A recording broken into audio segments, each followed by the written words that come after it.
Selamat siang, salam dan bahagia. Perkenalkan, nama saya Gregorius Frederick Jamaikal. Saya di sini sebagai ketua kelompok sekaligus moderator. Dan anggota saya bernama Regita Aji Cahyani dan Nuraini. Jadi kami dari Universitas Serjana Viata Taman Siswa Yogyakarta. Jadi teman-teman, di siang hari ini kami akan menjelaskan tentang piramida level manajemen. Mungkin dari banyaknya teman-teman yang menonton video ini, mungkin ada yang belum tahu tentang apa sih manajemen itu. Jadi, manajemen merupakan seni dan ilmu perencanaan, perorganisasian, pengarahan, pengordinasian, atau pengendalian atau pengawasan sumber daya, terutama sumber daya manusia untuk mencapai tujuan yang telah ditetapkan. Jadi, pada dasarnya, manajemen merupakan suatu proses pemberian bimbingan dan fasilitas dalam suatu kegiatan kerjasama, yang mana fasilitas atau alat-alat kerja yang digunakan tersebut merupakan unsur manajemen. Nah, orang yang bertanggung jawab atas bawahan dan sumber daya organisasi lainnya dalam manajemen dinamakan manajer. Kita dapat untuk melihat lebih jelas mengenai pembagian tanggung jawab melalui piramida tingkatan manajemen yang terbagi dalam 1. Manajemen puncak, yang kedua manajemen menengah, dan yang ketiga manajemen lini pertama. Yang berikut yang pertama itu manajemen puncak. Jadi manajemen puncak di sini atau top level management umumnya terdiri atas direksi atau CEO atau Chief Executive Officer atau General Manager atau yang sering pula disebut presiden direksi. Direksi merupakan perwakilan dari pemilik perusahaan atau pemegang saham. Mereka dipilih oleh pemegang saham dan CEO dipilih oleh dewan direksi. Yang berikut, ciri-ciri dan peran yang paling utama dari manajemen puncak. Yang pertama, menentukan rencana tujuan serta kebijakan perusahaan atau organisasi. Yang kedua, bertanggung jawab atas keseluruhan manajemen di bawahnya yang ada pada organisasi. Yang ketiga, memobilisasi sumber daya yang memiliki sumber daya yang tersedia. Yang keempat, manajemen puncak umumnya bekerja dari pemikiran, perencanaan, lalu memutuskan. Maka dari itu, manajemen puncak juga sering disebut otak organisasi atau administrator. Dan yang terakhir, mempersiapkan rencana jangka panjang perusahaan. Manajemen puncak juga di sini mempunyai wewenang serta tanggung jawab yang maksimal. Manajemen puncak merupakan otoritas tertinggi pada sebuah organisasi, bertanggung jawab secara langsung kepada pemilik perusahaan atau pemegang saham, pemerintah maupun masyarakat umum. Manajemen puncak memerlukan keterampilan konseptual yang lebih dibandingkan keterampilan secara teknis. Yang kedua, ada manajemen tingkat menengah atau bisa disebut juga dengan middle level of management. Manajemen tingkat menengah berada pada tengah-tengah dari hierarki pada sebuah perusahaan atau organisasi. Manajemen tingkat menengah bertanggung jawab atas pelaksanaan rencana yang sudah ditentukan oleh manajemen puncak. Manajemen tingkat menengah bisa meliputi beberapa tingkatan, membawahi dan mengarahkan aktivitas-aktivitas manajer di bawahnya. Manajemen pada tingkat ini memiliki tanggung jawab terhadap segala aktivitas yang dilakukan oleh tingkatan manajemen yang lebih rendah dan bahkan terkadang terhadap beberapa karyawan operasionalnya. Manajemen pada tingkat menengah umumnya terdiri atas kepala departemen atau HOD, manajer cabang, junior eksekutif, kepala departemen semisal manajer keuangan, purchasing manager, dan lain-lain. Manajer cabang contohnya kepala cabang perusahaan atau unit lokal. Junior eksekutif contohnya adalah asisten manajer pembelian, asisten manajer keuangan, dan yang lainnya.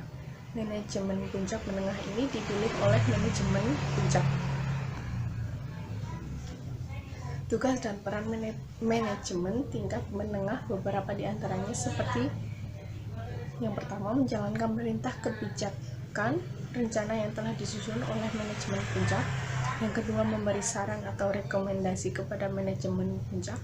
Yang ketiga, mengkoordinasikan seluruh aktivitas dari semua departemen yang ada.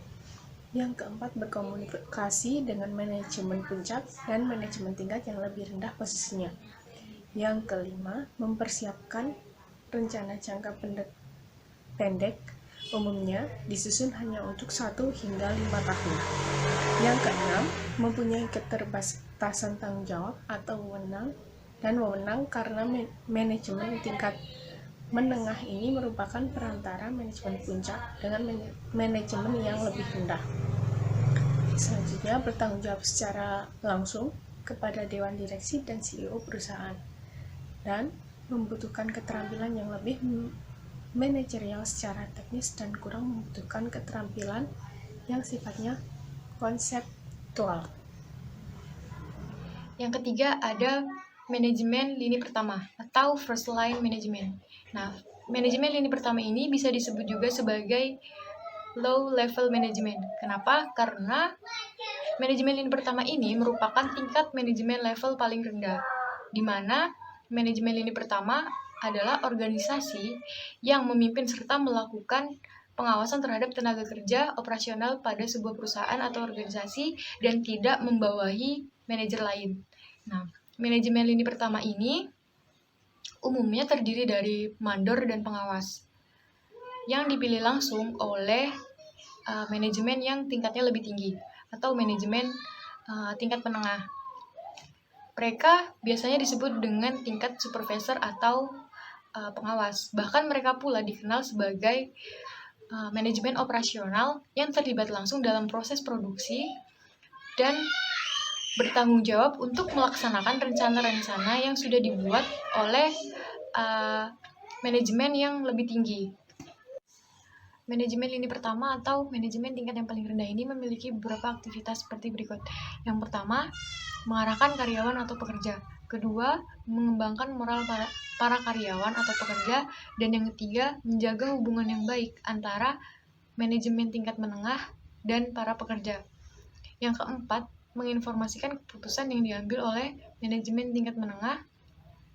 Selain itu, manajemen tingkat pertama ini memberikan informasi mengenai kinerja, hambatan, tuntutan, dan kesulitan apapun yang dialami oleh karyawan atau pekerja.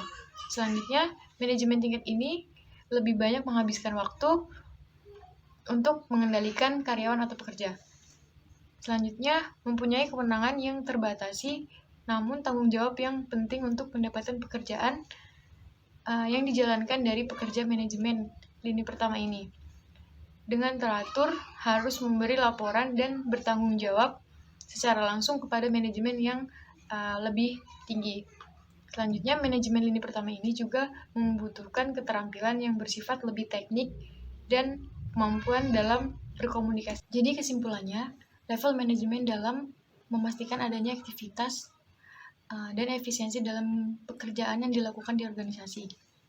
Ada banyak fungsi yang perlu ditangani secara bersamaan dalam sebuah organisasi. Satu orang tidak bisa menangani semuanya, jadi pekerjaan dibagi di antara karyawan sesuai dengan keterampilan, pengalaman, dan jabatan mereka di organisasi tersebut. Itulah pembahasan lengkap dari level manajemen yang biasa ada dalam organisasi bisnis. Setiap level manajemen memiliki fungsi dan perannya masing-masing bagi proses pertumbuhan organisasi yang menguntungkan. Jika salah satu level manajemen tidak saling melengkapi, maka bisa dipastikan proses operasional bisnis tersebut tidak akan terganggu dan tidak akan berjalan dengan optimal. Jadi teman-teman, mungkin itu saja presentasi dari kelompok kami tentang piramida level manajemen. Maaf jika ada kata-kata yang salah dan informasinya belum akurat, kami mohon maaf. Mungkin itu saja. Sekian dan terima kasih. Salam dan bahagia.